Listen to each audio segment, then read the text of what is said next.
Hey, welcome. Good afternoon, everyone. Big hi from the panel team. I'm going to look over at the chat and see if we have any questions coming in. We're here. We're taking your questions live. Please ask us on YouTube. Message us on Twitter. Ian, you're looking after Twitter, aren't you? Yeah, I've got TweetDeck open. We're all ready if people have got stuff coming in. So we've got questions coming in. We're not got any live comments as yet, but we know we're here. Massive congratulations to everyone for joining us today. It's been a really fantastic event, and a big thank you to everyone in the panel who surrounds Pam and I. It's certainly pretty big to be able to kind of put yourself out in front of your peers and fellow colleagues and say, here's a little bit of stuff that I've been doing with some digital technology, and I think it's been helping the learning. So huge thank you and congratulations to them for participating. Because you might not have got into everyone's sessions, we'll do a very quick kind of introduction of people so you can see who's on our support channel when we get the questions coming in. And then we'll kind of have a bit of a chat and pick things up as they come in. So I'm Ian Vosser, faculty head of technologies at Braze High School in my day job, but also working alongside Pam Curry with Tablet Academy Scotland as part of the digital transformation team. So which way round do we want to go? That way? Oh, that's Grant. There you go, Mr. Crichton. Hi, my name's Grant Crichton. I'm a teacher of business education at Lark Hall Academy in South Lanarkshire Council, and I was delivering the session this morning using Google Forms. Thank you, Grant. No, now, that way. Carla. Are you pointing at me, Ian? Yeah. Oh, it's Carla. Like the Brady Bunch, isn't it? Right, my name's Carla Bell. I am a home economics teacher at Alloa Academy. I'm also one of these people that's getting brainwashed by Google. I love EdTech, and it's become a bit of an occupation recently. I was doing a presentation this morning on Moat, which there was a sound issue with, and it has been re-recorded, so that will be going onto the website. I also did the sessions on tips and tricks for Google Meet. So there's some security settings things in there if you've not caught those already. And my last one was on using rubrics in Google Classroom. Thanks, Carla. Should we keep going down, Rona? Yeah, I'm Rona Grant. I'm the QIO for Digital Learning in Clackmannanshire, and I have been blown away today by just the engagement of the people that have taken part, but also you guys for presenting. It's just been flawless. I've loved it and learned something, which is always a little bonus. Great, thanks. I'm Lindsay Hunter. I'm a primary 4 teacher currently at Bell Primary School in Alloa. I was delivering the session on Flipgrid and engagement this morning, and I just love a bit of all things tech as well. Yep. Lovely. Hiya, I'm Lindsay McNair. I'm my substantive post is head teacher at Bridge of Allen Primary School, but I'm like Rona, I'm currently out leading digital within Stirling Council, and I'd like to echo what Rona said. I've been blown away by today. The comments, my WhatsApp group, the Stirling Digital leads and head teachers has been going off the scale today with all the positivity and buzz around the digital tidal wave that is sweeping the small counties of Clacks and Stirling. It's absolutely phenomenal. So well done, and thank you all for all your hard work today. It's been brilliant. That's really lovely. At one point today, we were trending on Twitter. So for everyone who's tweeted us, commented, it was a big achievement. It certainly made Pam's lunchtime when I was like, oh, look who's trending. So she was dead pleased about that. Heather. Hi, I'm Heather Rhodes. I'm a music and music technology teacher at Calder Glen High School in South Lanarkshire Council. I hosted 4 sessions today, so I can't even remember what order. Hold on. I did shared piano and Chrome Music Lab as the first session. Then we went on to feedback and assessment in Google Classroom.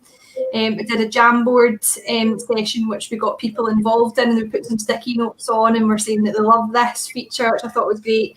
And then my last one was on Google Classroom tips and tricks. So yeah, some great feedback from some of the events, and I hope we're just going to continue to get that. Thanks, Heather. Yeah, I'm Niall Ridgway. I'm currently a primary 1-2 teacher up in Inverness. I've had 4 sessions just like Heather today. What do we have today? We had Book Creator, we had early years digital skills, we had using Google Classroom in primary school, and accessibility settings as well. So thank you very much to everyone who's watched and commented along and who answered all my Menti questions that I had going out there as well. So thank you very much. That's amazing. I also think you've got some book creators, certified educators off the back of it, if I followed the Twitter thread correctly. I did, yeah. Amanda Pickford sent us a message saying within an hour had become book creator certified. So yeah, very impressive. That's amazing. So Pam had dropped in the chat here that if people want to be able to ask us questions, you might need to just pop us out of the Google site and into YouTube. So you can do that just by kind of tapping on the share button. Then there's a 3-dot more button, and it will pop out for you. So by all means, pop that out and you know, get the questions in. It's nice to see that we've been having people joining us from all over the country, including East Renfrewshire Council. I'm so pleased, Jonathan, that you managed to get something out today. That's really good, and yeah, certainly insightful and useful day. And I know there'll be a few more videos going up as well later on to just kind of fill in some of the bits that we need a little bit more. So really pleased about that. I think in terms of, you know, if questions come in, we'll take and answer them as and when they arrive. But before that, I guess it's worth us just maybe reflecting back on some of the successes that people have had with their teaching in lockdown, and any kind of lessons they've taken from that. Any funny stories? Or funny stories, yeah, that too. Funny stories, and Miss Rose arrives.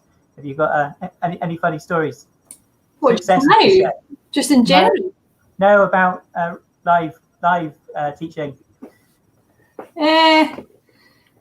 No, okay. Well, I had one the other day where a young person didn't realise they'd left their camera on, and I could see that they'd gone off and they'd walked away from the computer, and I'd realised Mum was in the room as well. So I'm like, well, that's fine. I'll keep teaching. And then I started asking some questions, which required young people to type something into the chat. So she came over to the computer and she looked in to see what other people were typing. And then she typed the answer and hit enter, and obviously hadn't realised that the camera was on. So I could see that she was doing this. She proceeded to ask the next 3 or 4 questions until her son came back, and then he turned the camera off, and the class didn't say anything. I never said anything. It's just one of those things that will be left unsaid. But I thought, gosh, she obviously cares about her son's education, so I wanted to fill in the gaps there. So that's really good. How many parents do we think have been doing the work? Oh, that's a good question. I think it's quite likely, isn't it, that parents. Lindsay McNair, there's a really good question I think that you would be very well placed to answer. It's coming in the comments from Amanda Picard. So Amanda, thank you so much for joining us today. Amanda's been great. I had a wee shout out to Amanda in my Thing Link session earlier, and then she tweeted me. So Amanda, thank you. Thanks so much for joining us. The work you've been doing is amazing. Amazing. And yeah, I think following my conversations with Lindsay's been tearing her hair out with DPIA paperwork for the last few weeks. So yeah. Do you want to take this one? Yeah, we're fortunate within Stirling Authority that we have a data protection team. So basically we have formulated a Google form, funnily enough, to help support with whitelisting items. So teachers who want to request an app, complete the DPIA form, and it gets sent into our data protection team, who go through the form and look at all the privacy settings, the sharing settings, etc. And then if they've got any queries, they then come back to myself or Tracy Patrick, the other digital lead. And then at that point, we whitelist it, and it can then be added on or not. And at that case, if it's one that won't be added, we then publicise that fact as well, so that nobody else asks for the same app. But yes, it's a bit of a minefield at present, I have to say. I think it's something everybody's doing as well. So I'm sure there's lots of local authorities who would be keen to kind of collaborate on this. I mean, we're all asking for the same apps, and we're all asking the same people for permission, and yet we've all got to go through this process. It doesn't make a lot of sense in terms of kind of workload and productivity. So I'm sure, Lindsay, that you'd be happy to share bits of Absolutely. learning and advice. And Nope, I know absolutely. that certainly, Rona, the work we've been doing in CLACS as well, that, you know, we don't have the data protection team because CLACS is such a small authority, but, you know, we still have to submit the paperwork. And so, yeah.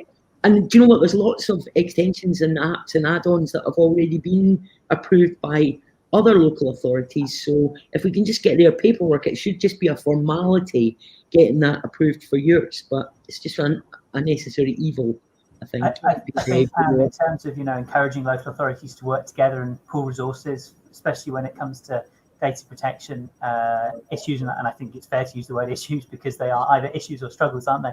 Then you know that is well worth doing. So no, thank you very much for that question. So plenty more comments coming in with people identifying you know, the sessions have been really useful. I have a question here from Jackie on Twitter, who's just saying about, you know, in relation to GERFEC being able to accommodate less able learners. And, you know, we tend to struggle with assuming kids are able to read or navigate Google Classroom with little or no support. I know, obviously, now you're kind of working with early years. So there is a whole group of young people who, in terms of reading and things, they're right at the beginning there. What any kind of tips or suggestions you've got there? Yeah, absolutely. I mean, we spoke a lot about it during the accessibility settings session, where accessibility settings aren't just for children who have additional support needs. They're used for everyone. So I've got certain settings that I use myself, and there's ones that I use for my class. So things like the screen readers, text to speech, speech to text, just using those different tools to support all of our learners. One thing that's worked really well is using things like Screencastify and Mote, so that our learners don't have that wall that they are not yet able to read. So if I typed out the instructions, then it would mean nothing to them. Whereas if I record the instructions, then they can fully access what I have prepared and got out for them. So it's just finding lots of different ways to support all of our learners. No, I'd actually echo what you say there in terms of, you know, building up children's digital literacy skills. I think that's so important. Carla.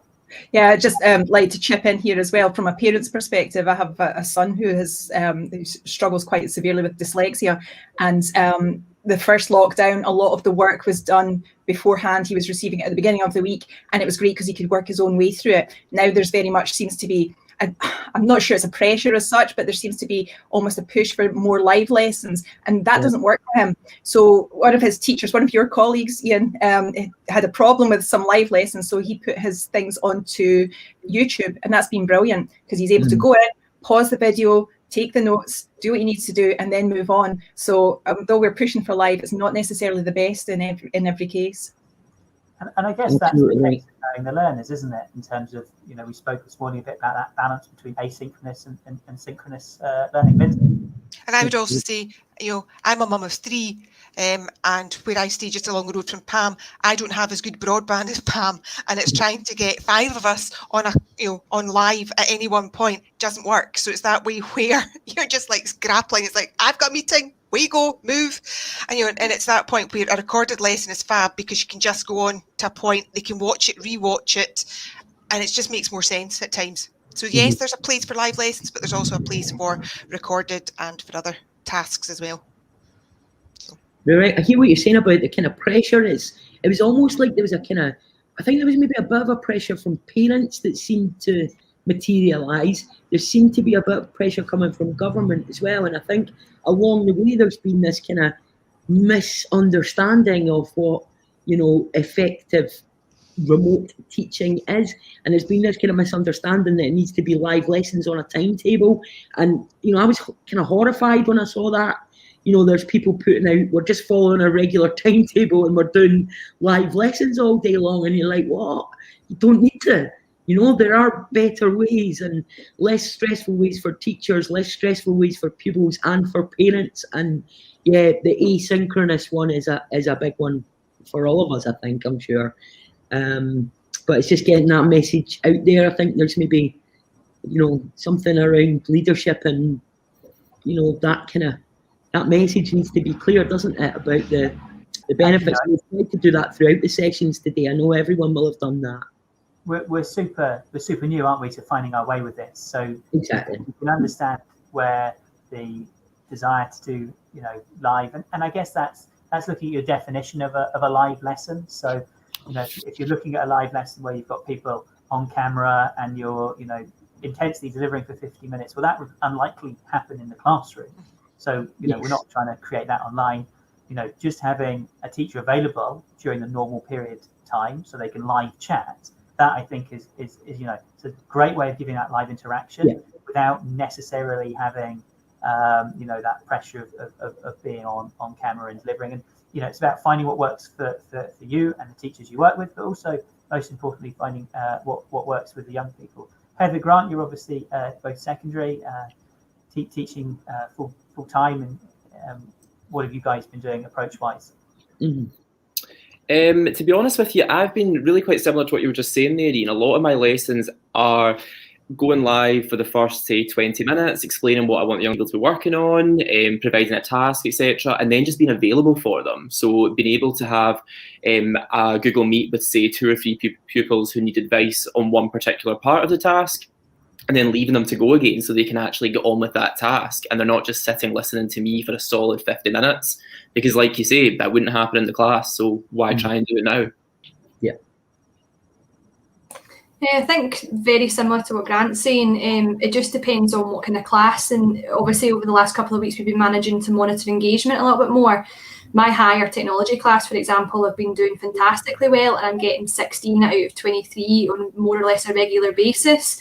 So in regard to them hosting or having like full-on lessons, most of them are getting that because I'm getting the engagement on those times. Mm-hmm. But there's other classes like my 4th years who are not doing very well at all, but are still producing the work. And it's about that when Ian said way back at the beginning of the keynote that they are producing the work, but it might be at like 6 o'clock at night or it might be at 4 in the morning, but the tasks are still being completed.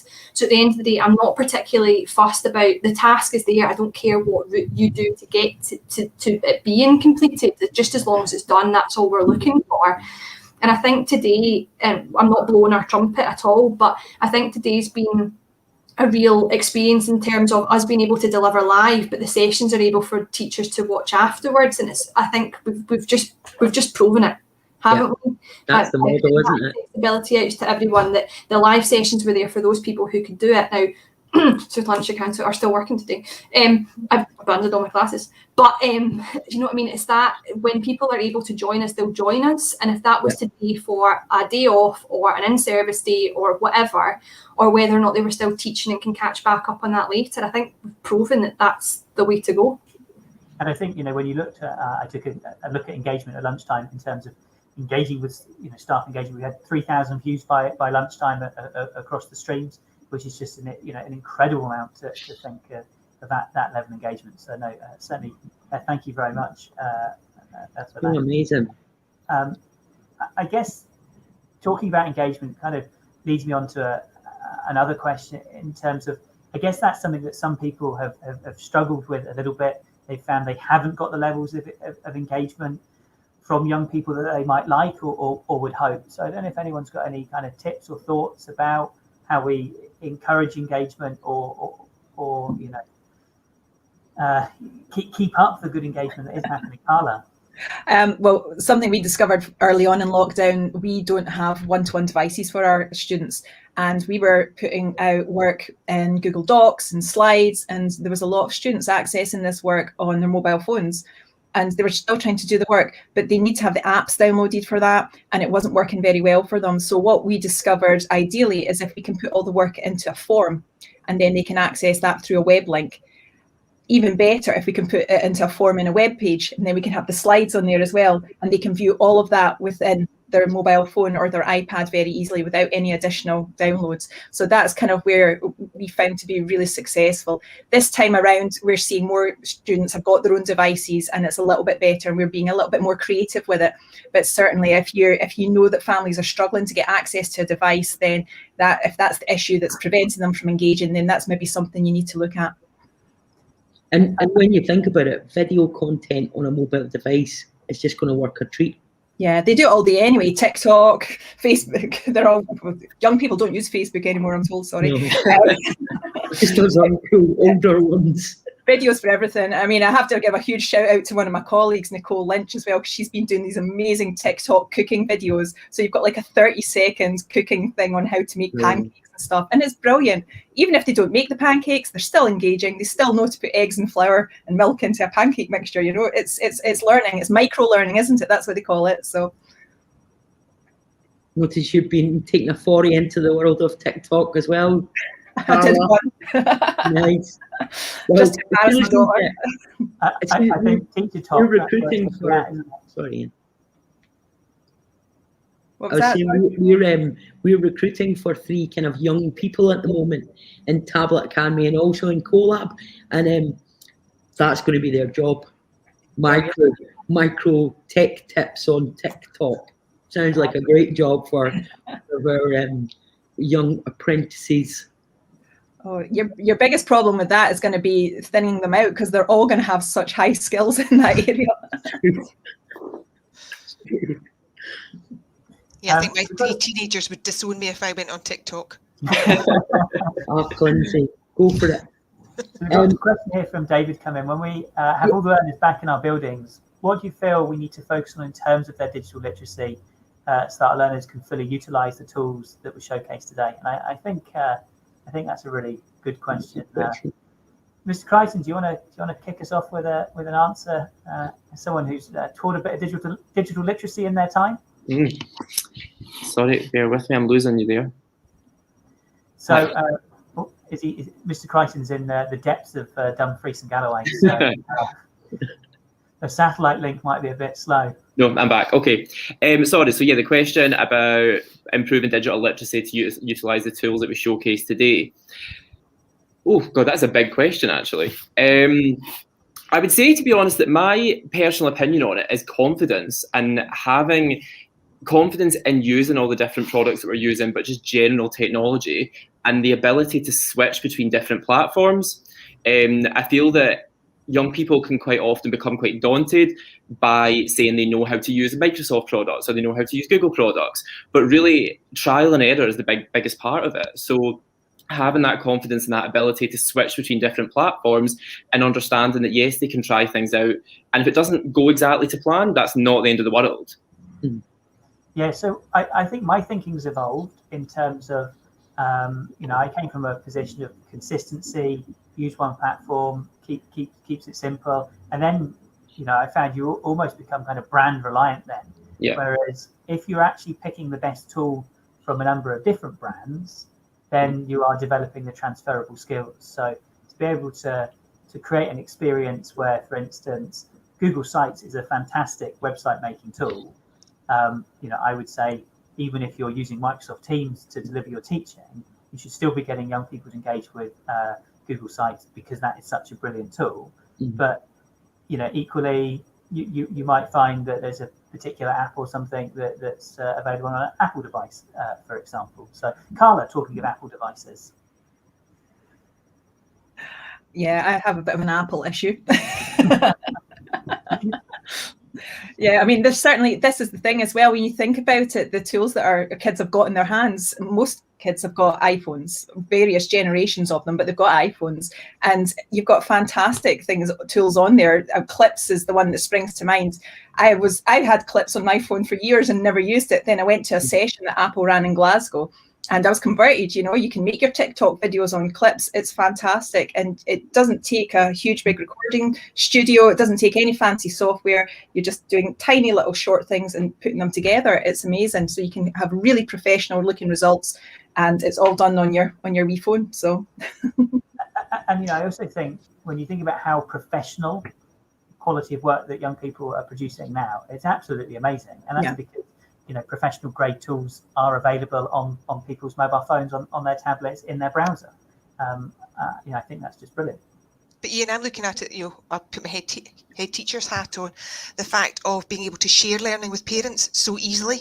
It's that aspect, you don't need to invite them in. It's now the classroom has gone out to them, and it's very much a case of them being very visible in the child's learning, being able to share things really readily, but also the fact of, Clip Manager is a very small authority, but Stirling's a very large geographical authority, and we are able to invite anybody from anywhere in Stirling, from Cullen to Fullin, basically, and have them join us on anything now. So geography is not an issue with us when it comes to learning within Stirling Authority, which is phenomenal. But if I put my authority hat on, us moving forward, we'll struggle when we go back because we don't have the infrastructure to support our one-to-one devices that we have bought for all the pupils. So that's our big next issue, is putting in that infrastructure to support those devices within Stirling Authority. More fibre, more access points, more Wi-Fi. That's what everyone needs. Yeah. It's a real challenge in Clacks just now, this, because we've not even managed to get the councillors to sign off on the one-to-one devices yet, and it's been going on for a year. But there just always seems to be other things that take precedence, and that gets pushed to the side for whatever reason. So yeah. But what was that, Ian? It's been a pretty full year. There's been quite a lot going on. Yeah, it's true. Imagine the pandemic yet. COVID-related decisions to make, but ironically, it's meant that the very devices we need for remote learning have not been kind of approved anyway. I think that is a big challenge because we've raised the expectation and we've raised teachers' skills in a really short space of time, so that when they go back into the classroom, I think they could become quickly frustrated with the lack of infrastructure. And I know other authorities have done much better at that than some, but yeah, it's a problem, and it's going to continue to be a problem. I think 5G could be the solution. 5G is going to give us all faster than fibre, potentially broadband. So it might be that those kind of things are part of technological change is so fast, and the skill level of teachers has also rapidly improved, and people cannot unlearn the skills that they have learned during lockdown or during these periods of time at home. So to encourage people to transfer those skills back into the classroom, empower their learners to do more, such important messages. Someone's just asked a question in the chat there, Ian. Anne Wright, hello. So Anne's asking if you can share a video that you've made on Canva or Screencastify on a Google Meet. Who wants it? We're all nodding. The answer is yes. One thing to point out, if you're going to play a video on a Google Meet, you best to choose a Chrome tab and not your whole browser window. So just make sure, because you want audio, you want your video to play, if you're playing audio, video, or animation, use a Chrome tab. But all you need to do, Anne, is play that video on your screen and share your screen. So remember, on a Google Meet, anything that's on your screen can be shared by clicking Present Now and sharing your screen. But if you're wanting to share video, choose Chrome tab. So anyone got any other tips on that? Or just when you share that tab, there's a little box in the bottom you've got to tick. Otherwise, it doesn't do it. The other thing is, well, you can also, if she's wanting to share it for them to watch in their own time, she can share the link as an attachment in the meeting. That's another tip. Of course, in the comments, that's a good shout.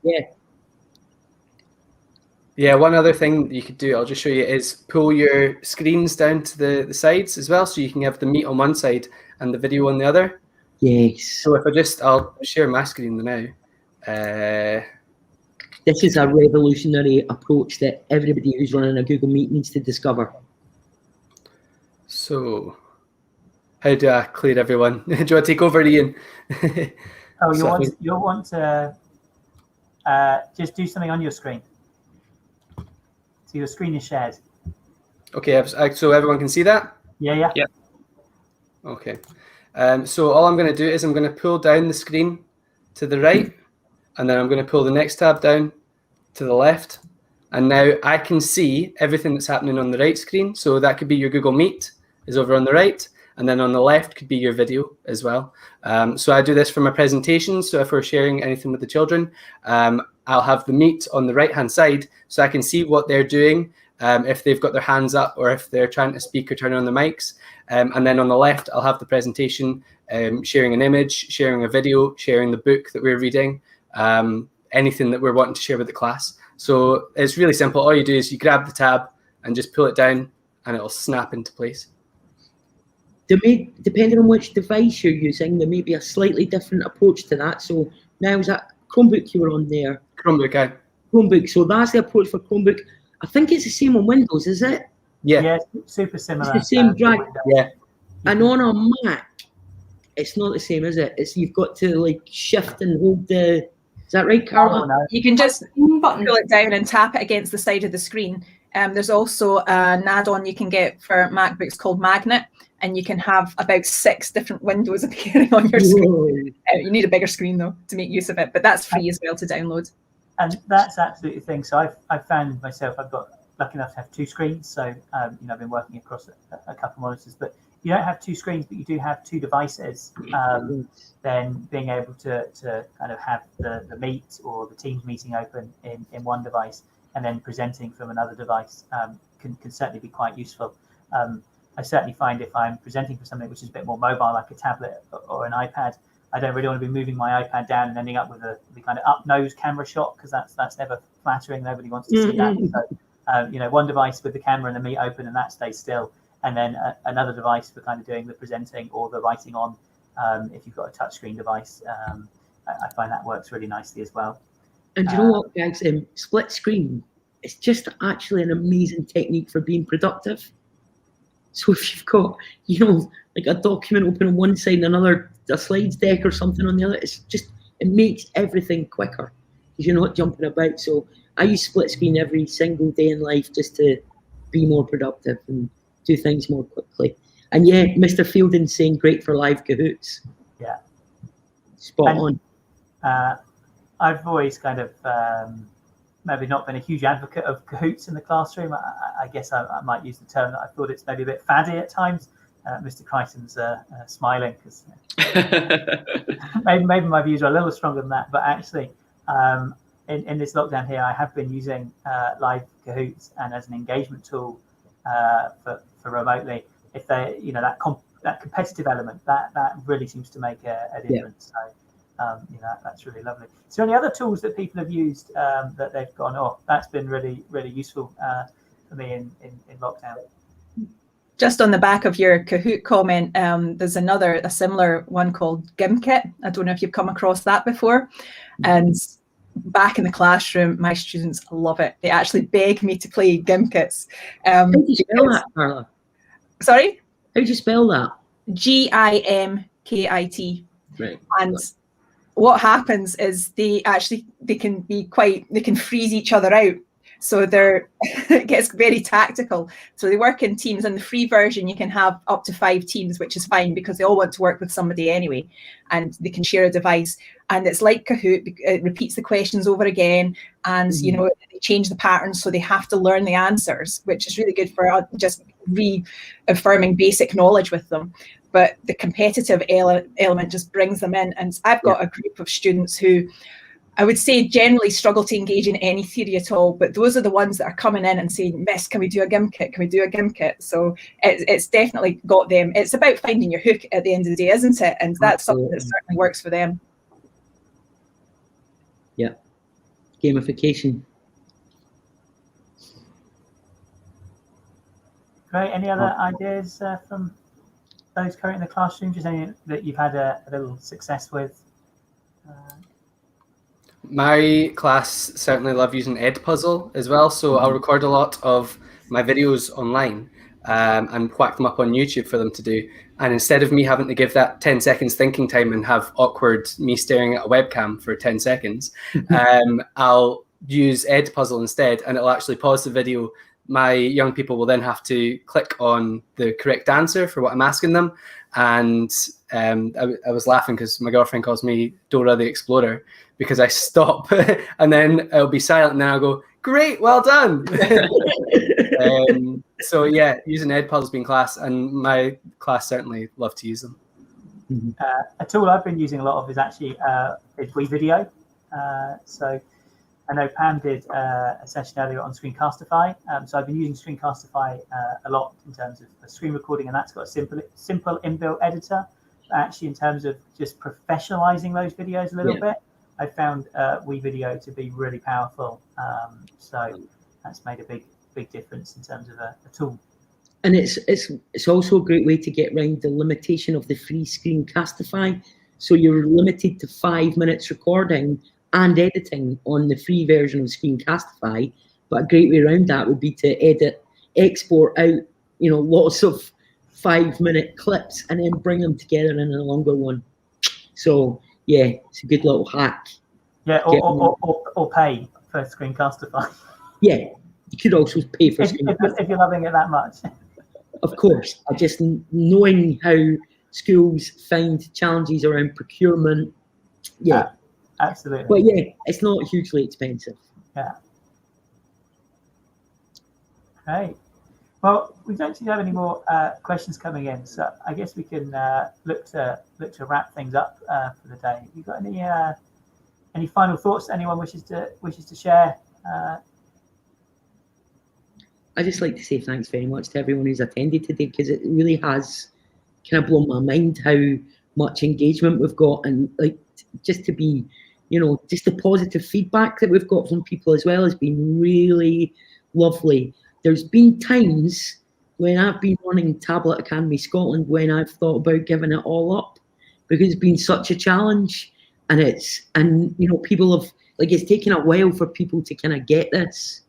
And it's taken a pandemic for people to get this, but I feel like the time is ours now, and I kind of feel like we're in a good place, and we're on a really positive trajectory. And it's been amazing to have you guys working with us today. I just hope this is the start of something for us all that we can take forward. It's been amazing. Thank you so much. I see David here has just said how brilliant it's been, and saying thank you so much, and looking forward to the next one. Yeah. We'll need to get planning. Once a month, once a month. I thought we'd do it every Monday. We've got the t-shirts now, so. That's right. But no, I think there's absolutely a potential for us to offer more, and consider what the delivery model looks like and how people access it. And until we're at a time where we can get people back together, even when we are back physically with groups, I look at the number of people we've reached today, and I've gone, well, actually, we're probably going to need to be looking more at hybrid and blended models ourselves between in-person live training as well as online live training as well. And I think that's something that some people have experimented a little bit, and they've maybe not quite got it to work yet. But I can see now everyone's so much more familiar and comfortable with the technology. I feel really confident that the future is pretty bright there. I don't think if we pitched this kind of virtual session like a year ago, I don't know how well attended it would have been, because people weren't used to attending video calls in the education world, and now they are. And so actually everything is now changed. It's changing our delivery model. We can do everything remotely. We can have people from all over Scotland like we have today, with no travel, all presenting. It's just amazing. And that's never going to go away now. We're on the journey to transformation. We've moved quite well forward on it, haven't we? But also, Pam, in our busy lives that we currently have, are not quite so busy, the fact that everything's recorded, people can dip back in and out. It's fantastic. And I mean, that was the comments people were saying. I attended these workshops. However, I'm now going to go back and look at, I'm going to try this, I'm going to do that, which is phenomenal. And even if they just go away and try 2 new things, that's amazing. Yeah. Absolutely brilliant. I learned loads. I had 3 different workshops going at the same time on different screens, dipping in and out. So, learning new bits and pieces. My tip when people are watching again is I quite often watch YouTube videos at 2 times speed. So go down to your settings and speed it up so you can watch it. So you can watch the whole video in half the time. And then when you get to a point where you're like, oh, I want to hear a bit more about that, slow it down, take that in, and then go back to going through things a bit quicker then. And that way it feels a more efficient use of time. Just if the person speaks too quick, they get a really high squeaky voice. Chipmunk voice. Right. Okay. Well, thanks very much, everyone, for coming and joining the panel. Thank you very much, everyone, for joining us, asking questions, sharing thoughts, and also for the engagement throughout the day. It's been really, really impressive. Certainly have really enjoyed the day. So thank you very much. Thank you. Thank you very much, everyone. Thank you for organising. Thank you. Thanks.